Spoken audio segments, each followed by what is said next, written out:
नमस्कार, मी पंजाब तक आज आहे 29 जून 2025 आणि मी जात आहे आळे फाटामध्ये मुंबईकडे जात आहे आणि ह्या करंजी घाटात आहे आणि ह्या जोर वाडीचे शेतकरी भेटलेले आहेत तर त्यांचं म्हणणं काय ऐकून घेऊ। नमस्कार साहेब, 8-10 दिवसापासून आम्ही फार चिंतित होतो।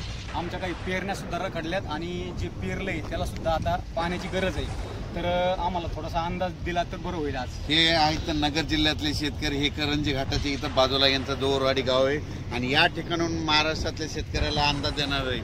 सर्वप्रथम सांगायचं झालं तर राज्यामध्ये आज 29 तारखेला सर्वात प्रथम सांगतो म्हणजे ज्या भागात पाऊस नाही त्या जिल्ह्यासाठी सांगतो की म्हणजे नगर जिल्हा, धाराशिव जिल्हा, बीड जिल्हा, लातूर जिल्हा, परभणी जिल्ह्याचा काही भाग या सर्व शेतकऱ्यांमध्ये बऱ्याच ठिकाणी 10-12 दिवसापासून काही भागात पाऊस पडलेला नाही, म्हणून त्यांच्यासाठी आनंदाची बातमी। आज तुमच्या इकडे म्हणजे नगर जिल्ह्यात बऱ्याच ठिकाणी आज पावसाला सुरुवात झालेली दिसत। 29 तारखेला 29 जूनला आज थोडा दिसत, 30ला आणखीन वाढणार आहे। मात्र 1, 2, 3ला मग संपूर्ण भागामध्ये तुमच्या नगर जिल्हा, धाराशिव जिल्हा, बीड जिल्हा, लातूर जिल्हा या भागात पाऊस पडलेला दिसत, म्हणून या 4 जिल्ह्यातल्या या शेतकऱ्यांना अंदाज दिला। त्याच्यानंतर आपण आता पूर्व विदर्भाकडे पूर्व विदर्भातल्या शेतकऱ्याला सांगू इच्छितो की पूर्व विदर्भामध्ये नागपूर, वर्धा, भंडारा, गोंदिया, चंद्रपूर, यवतमाळ, अकोला, वाशिम, हिंगोली, बुलढाणा, जळगाव या जिल्ह्यातल्या सर्व शेतकऱ्याला सांगू इच्छितो की तुमच्या इकडे 29 जूनला म्हणजे आज तिकडे पाऊस पडणार आहे, पण 1 तारखेपासून 1 जून 2, 3 1, 2, 3 जुलैला मात्र तुमच्या इकडे मुसळधार पाऊस पडणार आहे। विदर्भ, पूर्व विदर्भ 6 जिल्हे, पश्चिम विदर्भ 5, 11 जिल्ह्यामध्ये मुसळधार पाऊस पडणार आहे। कुठं अतिवृष्टी होणार आहे, कुठं भाग बदलत पाऊस पडणार आहे, कुठं रिमझिम पडणार आहे।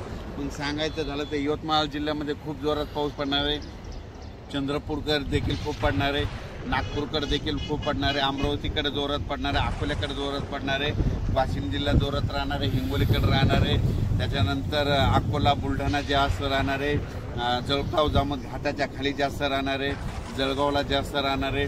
तिकडे पाऊस पडत असल्यामुळे त्याच्यामुळे जालन्याला देखील पाऊस पडणार आहे, संभाजीनगरला देखील पडणार आहे। म्हणजे सांगायचं झालं तर पूर्व आणि पश्चिम विदर्भ 11 जिल्ह्यामध्ये चांगला पाऊस पडणार आहे, म्हणून हे विदर्भ पश्चिम विदर्भातल्या शेतकऱ्यांनी हा अंदाज लक्षात घ्या। त्याच्यानंतर आपण पश्चिम महाराष्ट्राकडे वळू। पश्चिम महाराष्ट्राकडे म्हणजे आज 29 जून म्हणजे आज देखील पश्चिम महाराष्ट्रामध्ये चांगल्या प्रकारच्या बऱ्याच ठिकाणी भाग बदलत पाऊस सुरू होणार आहे।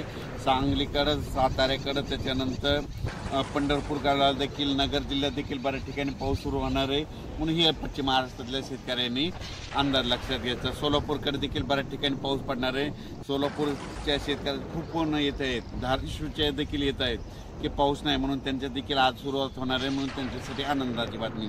त्याच्यानंतर कोकणपट्टी आणि घाटमाथ्यावरल्या भागातल्या सर्व जनतेला आणि शेतकऱ्याला सांगू इच्छितो की कोकणपट्टी घाटमाथ्यावरला पाऊस मात्र कायम चालूच राहणार आहे, ते काय बंद होणार नाही, म्हणून हे त्यांनी लक्षात घेतलं आहे। त्याच्यानंतर आता उत्तर महाराष्ट्राकडे वळू। उत्तर महाराष्ट्राकडे सांगायचं झालं तर नाशिक जिल्ह्याकडे जोरदार पाऊस सुरू राहणार आहे, त्यांचा पाऊस काही बंद होणार नाही, म्हणून हा अंदाज त्यांनी लक्षात घेतला। धुळे, नंदुरबार, जळगाव या 40गाव, पारोळा या ठिकाणी देखील ह्यामध्ये 29 आजपासून 29 जूनपासून तर 3 जुलैपर्यंत जोराचा पाऊस राहणार आहे, म्हणून हे अंदाज लक्षात येतात। हे झालं आता संपूर्ण जिल्ह्याचं सांगितलं। त्याच्यानंतर आपल्या बाजूला मध्य प्रदेश आहे, त्याच्यानंतर गुजरात आणि राजस्थान आहे, म्हणजे त्यामध्ये 29 पासून तर 3 जुलैपर्यंत गुजरात, मध्य प्रदेश आणि राजस्थानकडे पाऊस पडत असल्यामुळं त्याचा असर आपल्या महाराष्ट्रावर उभी होणार आहे, म्हणून हे त्यांनी लक्षात घेतलं। पण राज्यात याच्यानंतर तुम्हाला सांगू इच्छितो की 5 जुलै, 6 जुलै आणि 7 जुलै दरम्यान परत राज्यामध्ये पाऊस भाग बदलत येणार आहे, म्हणून हे लक्षात घ्यायचं। त्याच्यानंतर 10 जुलै ते 15 मध्ये देखील राज्यात पाऊस असणार आहे।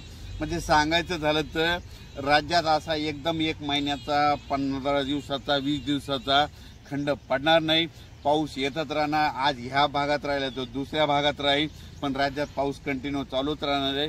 खंड कसा असतो तुम्हाला सांगतो, आतापर्यंत मागचे जे खंड होते 20 दिवस महाराष्ट्रात कुठंच पाऊस पाहायला भेटत नव्हता, त्याला खंड मानतात। पण 1-2 दिवस पाऊस उघडत नाही त्याला लोक खंड मानतात, म्हणून हे चुकीचं आहे। म्हणून तुम्हाला सांगतो महाराष्ट्रात पाऊस पडतच राहणार आहे, फक्त वेगवेगळ्या भागात पडत राहणार आहे, हे सगळ्यांनी अंदाज लक्षात घ्यायचा।